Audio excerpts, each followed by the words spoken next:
like it makes it into a file already.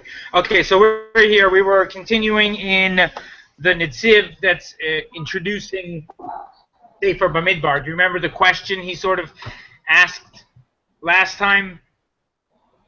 Why Chazal referred to Bamidbar as Chumash HaPikudim, Sefer Pikudim? Why are they talking about it in terms of the countings, right? If that's the sort of main subject of the Sefer, right? Yes. I have another question in well, Yeah. I don't know, maybe I know it in some way, but yes. It's like in Shmot, it says about them going into the Midbar and everything. And then Bamidbar is so like a lot after. How come like there's between them there's another book and then? Right. So this is very interwoven into the Like, answer, okay? why isn't the Torah a continuation? I understand. I think what your question is, if I'm understanding, I think you're asking sort of what this Sefer is taking place over such a long period of time. It's almost like it's jumping in time. Yeah? That's what you're asking, Yes, right? kind Okay, of, good. So the yes. answer is there. The answer is in our answer that the Netziv is going to give, okay? Yes. It answers your question. And basically, what he's saying, in essence, is that, and I think we started to speak about this last week, that in the desert, the Jews were living completely lama'ala min hateva, right? Mm-hmm. The Anani Kavod, Be'er Miriam, Man, all of these things, besides the fact that they just didn't even work at all, right? They were just in the desert, living spiritual lives, receiving the Torah, living with the Mishkan in the center of their encampment. You know, in Eretz Yisrael, even though they're going to be told to come 3 times a year to centralize their worship in Yerushalayim, really, they're living throughout the whole country, right? They're not actually all within, short walking distance of the Mishkan, of the place of Hashem's worship, right? By the end of the Sefer, exactly as you pointed out, first of all, it's 38 years later, right? The Jews are finishing their time in the desert. Aaron is dying. Miriam is dying. They're losing those symbols of Lama'ala min HaTeva, living. They're getting ready to go into Eretz Yisrael. They're starting to fight wars to go into Eretz Yisrael. But the passage of time there is immense. And what the Netziv explains is really there's a counting at the beginning of the Sefer and then a counting later. And one of those countings is when the Jews are up here spiritually in that desert level, and then things begin to change. And it's not really just one incident. We discussed the incident in Shalach last week, right? In Shalach, obviously based on the name, what's the sin that happens over there? In Shlach that the Chanashim, right? yeah.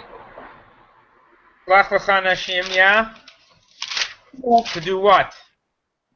The Yitzhak Haaretz Canaan, Yeah. Livnei Israel. The Meraglim from every Shevet, one person, the 12 Meraglim.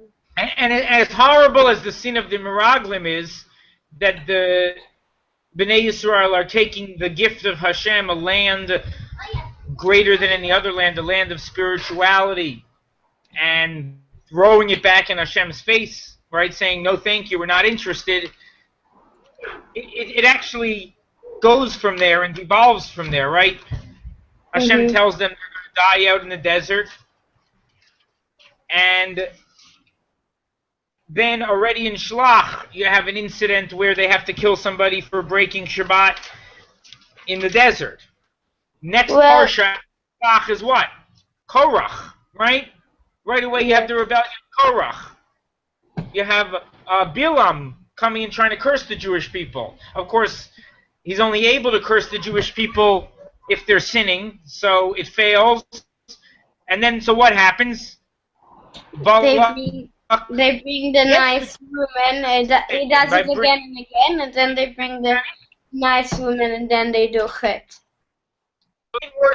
worse and worse, right? Hmm. Yeah.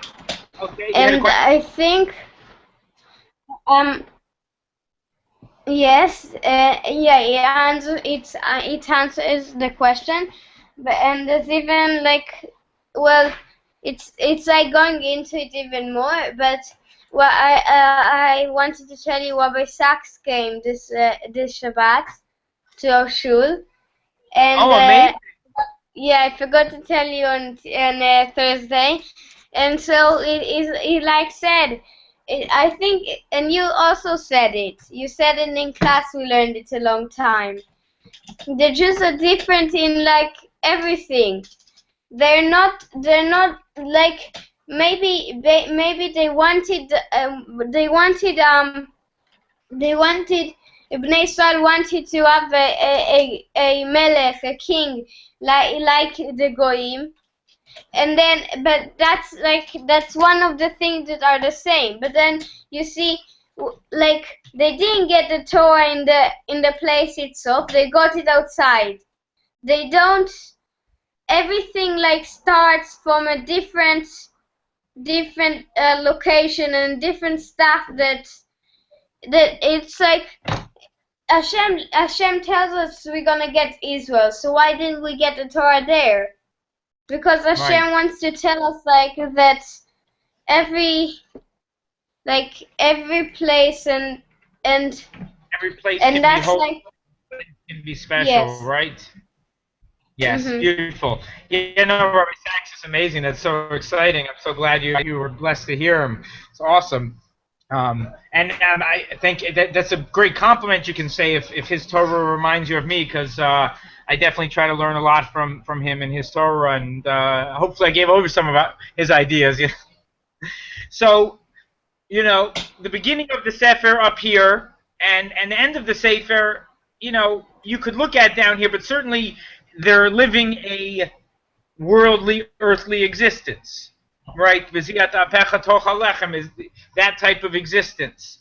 Now, he says that this is hinted to in the Pikudim, in the countings, because he says if you look at the two different countings, okay, and the Mhm. first one is there at the beginning, all the trouble begins, so to speak, right? So then Hashem has to, okay, how many do I have left, right? There's an idea that Yes. when there's a Machar plague, Hashem has to show Chavivut, that He still loves us, all of these things. However, the one difference in the countings is in the first counting, Ephraim is counted first, and in the second counting, Menashe is counted first. You know anything about Ephraim and Menashe that would tell us why that should be? Why there should be any difference in when those two Shvatim, which are two, although they come from one Yosef, counted differently? Well, I'm not sure, but for what you said about Sure, Hashem, yeah, it's quite Hashem, easy. yeah, I'm not sure. I don't know. It's like they need to A show hint. that every person is different or something, or that the There is. different You're right. You're children. right. You're absolutely right. You're hitting upon a point here, right? They do have different strengths. You're absolutely right. Ephraim does have a different koach than Menashe, and that is exactly what is being indicated here. Okay? Ephraim has a greater koach in the spiritual realm. Menashe has a greater koach in the physical realm. So before the sin, when we're living in that completely spiritual realm, Ephraim is going to take prominence, going to come first. Afterwards, when we're getting ready to go into Eretz Yisrael and live in the physical realm, Menashe takes precedence. It Yes. says we have an interesting hint to this when way back in Breshit, Yaakov gives the brachot. I don't know if I ever told you this idea before, but could be. right? He says that when Ephraim and Menashe come before Yaakov for the brachot, right? So what happens? Yosef switches the boys, right? He wants Ephraim to get the blessing of the Bechor, and Menashe to get the second blessing, even though Menashe is the Bechor. Yeah? Now, the truth of the matter is, yeah? I don't really see like so the connection because Okay, because we're getting because wait.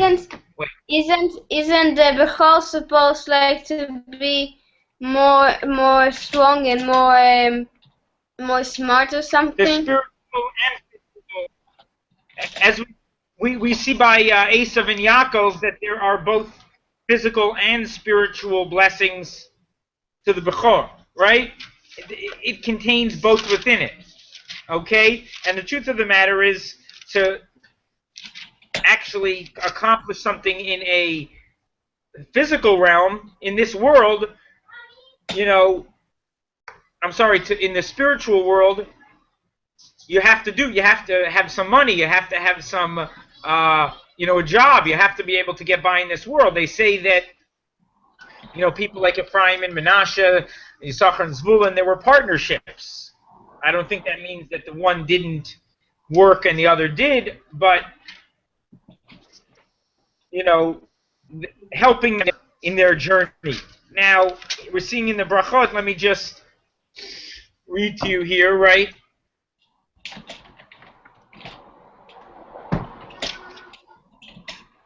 So,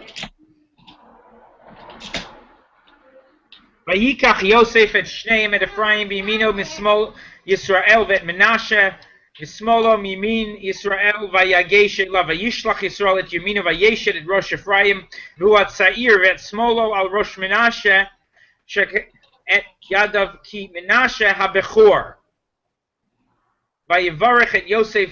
So basically, he puts them in front of Yosef, the right, which is supposed to be the firstborn, the more prominent, Menashe, the older one, and Ephraim over here.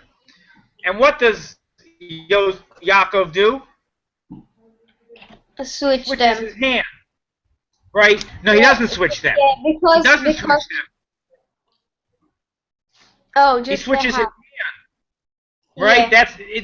It's very key. So the mitzvah, the hint he takes here, and if you like the hint, you do. If you don't, he says that Yaakov understood that up here in the higher realm, in the spiritual aspect, so Ephraim is going to get the right. But he didn't switch where they're standing, because where they're standing is in this world. And in this world, Menashe is first. Just like we see in the countings, the second counting, which is a counting of physical life, of working the land, living that everyday existence, Menashe is going to come first. You see where he's getting that hint? Yeah. Yes, and I wanted before to say something about Hashem. Like you said, he always has he's always sad for like the bad thing, like the bad things he does to Bnei Israel. So he always needs to like be a bit good. So it's the same thing as David and Avshalom. And when Avshalom killed the Bechor, David sent him like Avshalom went away, but then David wanted him back. He was sad about it. It's very and it's the way a parent behaves to a kid. It's the way a parent's supposed to behave to his son to be tzaddik. Like even though you do such bad things, you always need to have sadness and like want your boy back, want your. Well, he is right, as we've discussed before, and I think we'll end on this note. We're running a little later today. I have to get some stuff done, but Be'ezer Hashem tomorrow we'll continue. Hashem has to give consequence, like our parents have to, because if they don't, then we're not going to learn any rules or standards. So Hashem has to do that. But just like a parent, it doesn't mean that they don't love us. On the contrary, it shows their love, that they're willing to punish us in a way that could seem harsh, but in the long term is going to be good for us. So, But that's brings them. kind of like it depends, because you can think about it. There's parents. I think you said it. There's parents that are like love their kids so much that they don't want to punish them. They don't want to punish their. I think that's showing love. That's not really necessarily right. I mean, that's not necessarily showing love. It's showing that they're not willing to punish. It's hard for them to punish. They may be showing themselves love by saving themselves the hard work of giving a punishment. It doesn't mean it's the right thing for their kid necessarily, right? It's not right for the kid, but they like him so much they don't want to punish him. They don't want to make him sad I understand. When I discipline one of my children and they're giving me this very. Yeah, I know. It's not easy, but if you have in your mind, you're doing it for their good. For their good, and your mind, your intellect is stronger than your emotions, and that's really what it's about. I know in my mind I'm supposed to do something. My heart is telling me to do something else, and many times I have to let my mind and what I know is the right thing to do overpower what I want, and there it's very difficult. It could be the most difficult thing is being, so to speak, harsh or difficult or disciplining when you don't have. And Hashem, we're talking about a much larger scale. You're talking about, in this case, killing an entire generation of people in the desert. But for the long-term goodness of Klal Yisrael, it had to be done. That generation proved that if Hashem had brought them into Eretz Yisrael, we wouldn't be where we are today, right? We wouldn't have grown in the way we would today because those people weren't ready. They couldn't live that lifestyle. Every time Hashem brought them close to living that life, they just rebelled, But it's kind of also the 12 Melaglim. It's, if someone tells you the test wasn't so easy, it's like the way people say stuff, and I mean, in some way they weren't so bad. The Melaglim told them that it's terrible in Israel, that there's an Akim and there's no chance and everything, and so they got to like. Hashem didn't have enough cachet with them. Hashem didn't have enough credit with them after doing the Makot, saving them from Mitzrayim, Kriyas Yam Suf, Matan Torah. Hashem doesn't have believability that they're going to listen to, first of all, not all of the spies. Yoshua and Kalev, and by the way, everybody knew that Yehoshua was Moshe's #1 student, right? Yoshua stayed at the mountain. Yoshua avoided Chet HaMeraglim because he didn't even come back to the camp. He stayed at the bottom of the mountain for 40 days waiting for Moshe. Everybody knew who he was. So you have an option here. I can listen to Yoshua and Kalev, or I can listen to and Hashem, or I can listen to these other people who are telling me that Hashem was not telling me that you made a choice. That was the wrong choice, but I don't think it's we should say that there's nothing wrong with them doing that. I mean, the choice was basically saying that Hashem lied to them. Yeah? Yes. All right, let's try to tomorrow, okay? Have a good day. Good night for you. Good morning for me. Okay, be well. Bye-bye. Good night.